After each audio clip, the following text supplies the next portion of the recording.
प्रश्न है, world food India 2023 का आयोजन कहाँ हुआ है? तो इसका आयोजन हुआ है नई दिल्ली में। अब नई दिल्ली में हुआ है तो देखो, telecom regulatory authority of India का हेडक्वार्टर कहाँ है? नई दिल्ली में। यूनियन पब्लिक सर्विस कमीशन का हेडक्वार्टर नई दिल्ली में है। बॉर्डर सिक्योरिटी फोर्स का हेडक्वार्टर नई दिल्ली में है। Oil and natural gas corporation का हेडक्वार्टर नई दिल्ली में है। Table tennis federation of India का हेडक्वार्टर नई दिल्ली में है। ऑल इंडिया फुटबॉल फेडरेशन का हेडक्वार्टर कहाँ है? नई दिल्ली में। साथियों बॉर्डर रोड ऑर्गेनाइजेशन का हेडक्वार्टर भी नई दिल्ली में है। केंद्रीय रिजर्व पुलिस बल सीआरपीएफ की स्थापना कब हुई? 1939 में। राष्ट्रीय क्रेडिट कोर अर्थात एनसीसी की स्थापना कब हुई? 1948 में हुई। साथियों भारत तिब्बत सीमा police ITBP Indian Tibetan border police force की स्थापना कब हुई? 1962 में हुई। सीमा सुरक्षा बल बीएसएफ की स्थापना कब हुई? 1965 में हुई। राष्ट्रीय सुरक्षा गार्ड एनएसजी की स्थापना कब हुई? तो 1984 में हुई। केंद्रीय औद्योगिक सुरक्षा बल सीएसएफ की स्थापना कब हुई? तो 1969 में हुई। साथियों और ये सबका हेडक्वार्टर कहाँ है? नई दिल्ली में। हुमायूं के मकबरे का निर्माण हाजी बेगम ने करवाया था। सफदरगंज के मकबरे का निर्माण शुजाउद्दौला ने करवाया था। खिरकी मस्जिद का निर्माण गयासुद्दीन तुगलक ने करवाया था। साथियों हुमायूं का मकबरा और कुतुब मीनार को 1993 में और लाल किला को 2007 में यूनेस्को के वर्ल्ड हेरिटेज साइट की सूची में शामिल किया गया है। हुमायूं के मकबरे को साथियों यूनेस्को के विश्व विरासत स्थल में कब शामिल किया गया? 1993 में। कुतुब मीनार को कब शामिल किया गया? 1993 में। लाल किला को कब शामिल किया गया? 2007 में। साथियों यूनेस्को क्या है? तो यूनेस्को का फुल फॉर्म होता है United Nation Educational Scientific and Cultural Organization. UNESCO का फुल फॉर्म है साथियों। और इसका हेडक्वार्टर कहाँ है? तो फ्रांस के पेरिस में है। इसकी स्थापना कब हुई? तो ये बताना है आपको कमेंट बॉक्स में। अगला प्रश्न आपका है, हाल ही में टाटा पावर रिन्यूएबल एनर्जी के एमडी एंड सीईओ कौन बने हैं? तो दीपेश नंदा बने हैं। कौन बने हैं टाटा पावर रिन्यूएबल एनर्जी के एमडी एंड सीईओ? साथियों तो दीपेश नंदा बने हैं। और भी कुछ महत्वपूर्ण चेयरमैन हैं जो बदले गए हैं, जैसे कि table tennis of India federation के अध्यक्ष कौन बनी है? मेघना अहलावत। साथियों रेलवे बोर्ड के अध्यक्ष और सीईओ कौन बनी है? तो जया वर्मा सिन्हा साथियों बनी है। प्रेस ट्रस्ट ऑफ इंडिया के अध्यक्ष कौन बने हैं? KN Shanta Kumar. Press information bureau के नए प्रमुख कौन है? मनीष देसाई। केंद्रीय प्रत्यक्ष और सीमा शुल्क बोर्ड के नए अध्यक्ष कौन है? संजय कुमार अग्रवाल। रेलवे सुरक्षा बल के महानिदेशक कौन है? मनोज यादव। साथियों फिर से रिपीट करते हैं एक बार।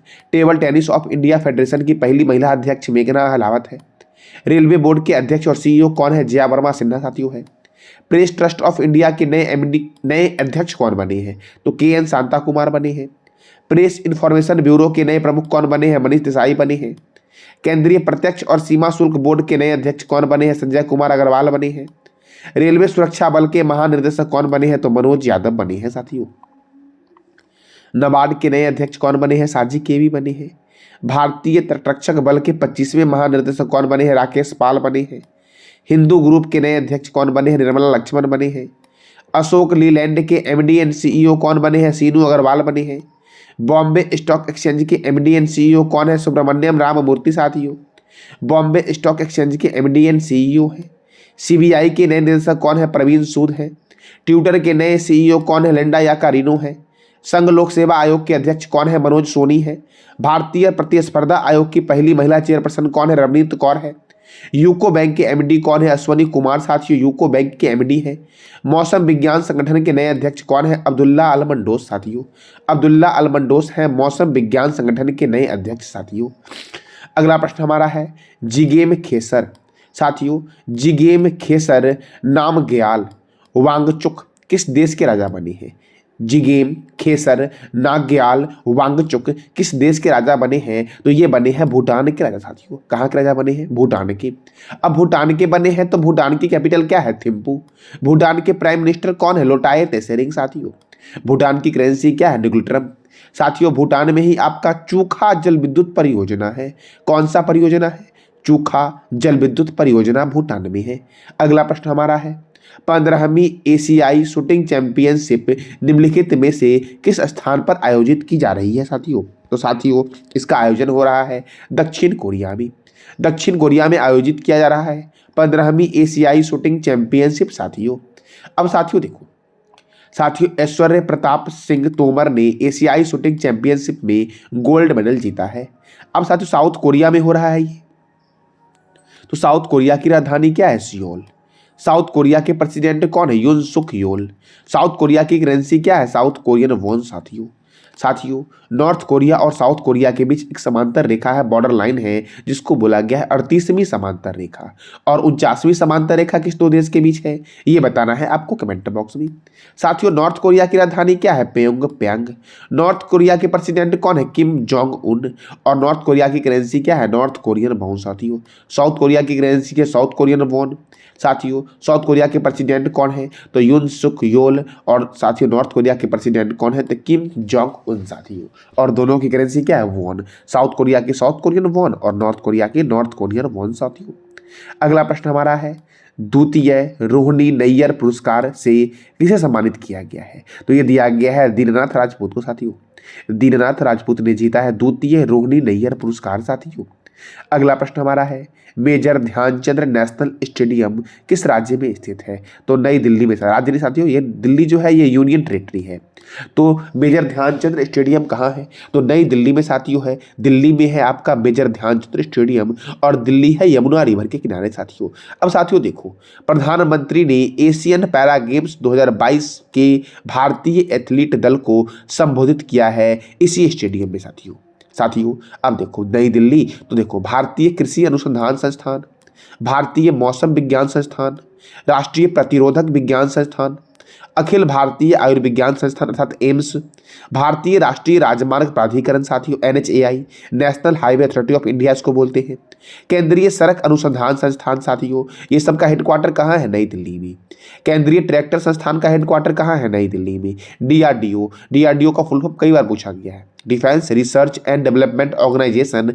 इसका हेडक्वार्टर कहाँ है? नई दिल्ली में। और इसकी स्थापना हुई है 1 जनवरी 1958 को। साथियों 29 जुलाई 1958 को नासा की स्थापना हुई और 1 जनवरी 1958 को DRDO की स्थापना हुई। आपको बताना है इसरो की स्थापना कब हुई। DRDO का मोटो है strength origin is in science. Motto क्या है DRDO का? Strength origin is in science. साथियों और DRDO के चेयरमैन कौन है? समीर वेंकटपति कामत DRDO के चेयरमैन है।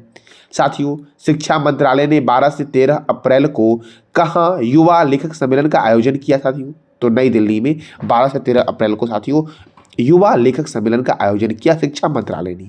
तो केंद्रीय शिक्षा मंत्री कौन है, ये बताना है कमेंट बॉक्स में आपको। साथियों अगला प्रश्न हमारा है, महादेई वन्यजीव अभ्यारण्य। साथियों महादेई वन्यजीव अभ्यारण्य टाइगर रिजर्व किस राज्य में स्थित है? महादेई टाइगर रिजर्व जो आपका है ये कहाँ पर है? तो गोवा में है। साथियों कहाँ पर है महादेई वन्यजीव अभ्यारण्य? साथियों तो ये गोवा में है। अब गोवा में है तो गोवा की राजधानी क्या है? पणजी है। गोवा के गवर्नर कौन है? PS श्रीधरन पिल्लई। गोवा के मुख्यमंत्री कौन है? प्रमोद सावंत। गोवा मुक्ति दिवस कब मनाया जाता है? तो 19 दिसंबर को, क्योंकि साथियों गोवा मुक्ति दिवस 19 दिसंबर को इसलिए मनाया जाता है क्योंकि 19 दिसंबर 1961 को गोवा पुर्तगाल से आज़ाद हुआ था। गोवा स्थापना दिवस कब मनाया जाता है? तो 30 मई को, क्योंकि 30 मई 1987 को गोवा को पूर्ण राज्य का दर्जा दिया गया। साथियों नंदा झील को रामसर स्थल की सूची में शामिल किया गया है। 37वां राष्ट्रीय खेल 2023 का आयोजन कहाँ हुआ है? गोवा में हुआ है। क्लीन एथॉन का आयोजन किस बीच पर हुआ है? तो मेरी मारा बीच पर हुआ है। अंतर्राष्ट्रीय लुसोफोर महोत्सव का आयोजन कहाँ हुआ? साथियों तो गोवा में हुआ है। हेरिटेज फेस्टिवल कहाँ हुआ है? गोवा